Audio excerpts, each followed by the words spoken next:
because I like music that makes you feel good, and I like music that, you know, for me there's certain songs as a kid I could listen to them like over and over and over again. They would just get me like so wired and riled up, and that's the kind of stuff I like to make, you know. Like for like kids at prom, like Riot, you know. My best girl asked me if she's the only one. I gotta be blunt, I say hell yeah. My best girl asked me if she's the only one. I gotta be blunt, I say hell yeah. I know karate, I know jiu-jitsu, I drive like a gangster and I'm coming to see you. I know karate, I know jiu-jitsu, I drive like a gangster and I'm coming to see you. I kind of try to make live shows like a party, and the band that I play with typically is just like a bunch of friends, and we all climb into a van, and everybody loves playing music and being on stage. Having an audience to play for now is, you know, even better. You know, we've been playing for, you know, a little bit, and you play for a long time for not very many people, and it's still fun, but it's even better when there's people that really like what you're doing. Sometimes I tour with the band, sometimes I tour by myself. Like especially if it's more like DJ related stuff at dance clubs. Sure. Like I just show up and just perform alone. Yeah. So like if I was gonna play like a bar mitzvah, you know, I'd probably bring the whole band. You know, but if I was gonna do like a puppet show, I'd probably just show up by myself with my iPod and lip sync. The keyboard player's name is Bobby Keys. He was my coke dealer in the 80s. And he's got one of the best mustaches since Hall & Oates. The guitar player's name is Eves. We've been playing together for a long time, and he's actually, we live together. We're not lovers, it's totally platonic, but he is my roommate. Our drummer is a girl named Athena, and she actually cuts my hair, and she cuts Eves' hair. The two backup singers are both ex-girlfriends of mine, but they're friends now, and it's all good.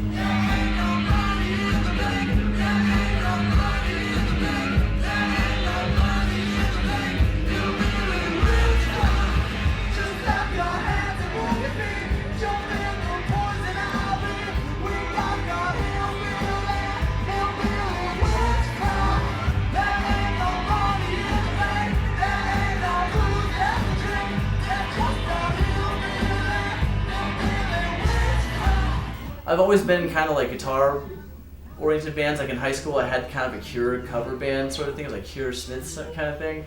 And the guys I played with, I played bass at the time, and they kind of just tolerated me because I was so bad. But they let me kind of figure out what I was doing. So I did that for a while. I also played with a band called the Silver Sun Pickups, who are somewhat world famous at this point. I put out a rock and roll single in England.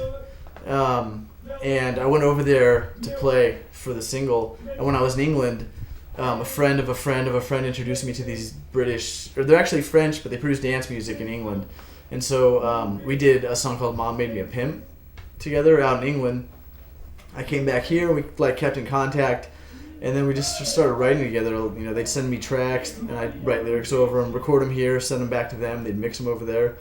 And so we did, you know, Mom Made Me a Pimp, Karate, Who's Loving Your Mama, like all these tracks. And then ever since then, like that really got me enjoying. I've always liked dance music and electronic music, but you know, that kind of got me into actually performing it and making it. I am the man who's loving your mama all night long, and it feels so right, it feels so wrong, it feels so good when we get it on, but I don't have a lot to say. I don't have a lot to do. Here's your lunch money, honey, get to school now. It was strange for us musically because, you know, I was an emo artist for a while, and then I quickly got over that and went European dance route. And so there's a lot of kids that they don't seem to get what we're doing on the Warped Tour, but they like it, so it's cool. It's like we're like a positive sore thumb on the Warped Tour. You know, I love loving your mama all night. She's holds a special place in my heart. Even though she's kind of old and she's not really that hot, I still think that shit, because that's how I roll. That's how I roll. Alright. When the helping hands, the helping hand of a dirty old man. With heavy hands, a helping hand with a dirty old man. With heavy hands, a helping hand with a dirty old man. The cool thing about the video for your mama is that it's like, it's like a 4-time one-hit wonder. It's like it's had like 4. Holy shit! Check out this video, and then you start getting these phone calls like, "Hey, did you do that video?" And I'm like, "Yeah." And then it happens again, like 3-4 months later, and then a year later, and then 2 years later. I'm like, the gift that keeps on giving. This guy Joe Lava directed it, and he heard a song of mine on a local radio station called Indie 103.1, and got a hold of me, and he made the video. It looks like $1 million video. I mean, I know he didn't spend $1 million on it, but it looks like he spent. I saw the blue screen stuff. 1 million hours of precious time. Make it slow, show you the moves, drive you to the store. My mind moves faster when I get bored. I'll kick you out of bed, show you the door.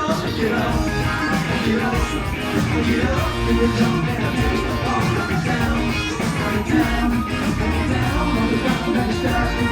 Some of the there's a few tracks on the record that are as old as like 3 years probably, and then there's some that were literally finished like about a week before I sent them in, for the record. It was like, shit, I gotta get this done and get it out there. So it's it's definitely a wide variety of stuff. Don't put that in there. I don't knock shit over ever. As I was trying to say, songwriting is an art. It can start any which way.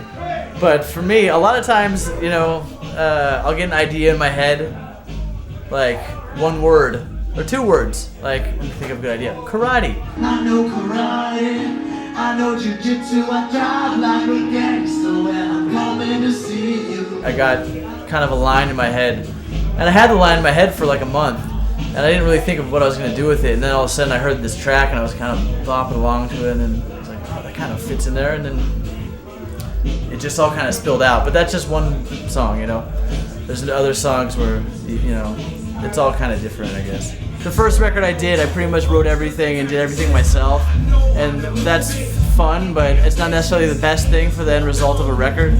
So, I think working and collaborating really, it's better for the song as a whole in the end, I think.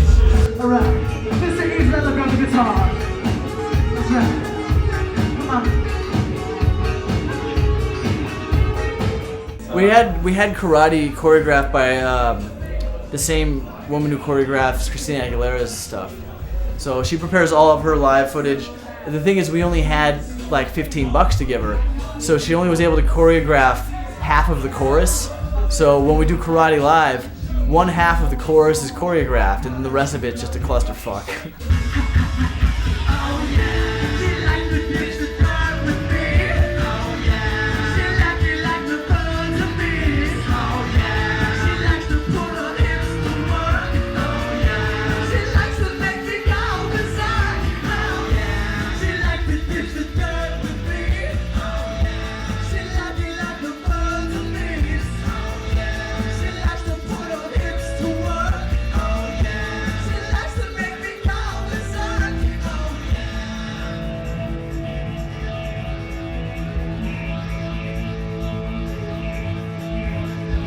I'm running for president.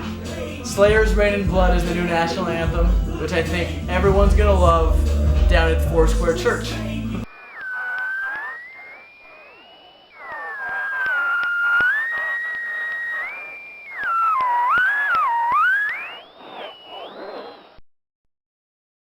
Yo, what's up, though? What up, though, y'all? This is my dog, Kennedy. Be looking out for the hot new single. This boy's hot out here. Quit faking, man. Pick that CD up. That's what I'm talking about. My dog, man. Look out for his new single, too. Don't steal it, man. That's mine. Okay. Look, I'm on the phone right now with your girlfriend.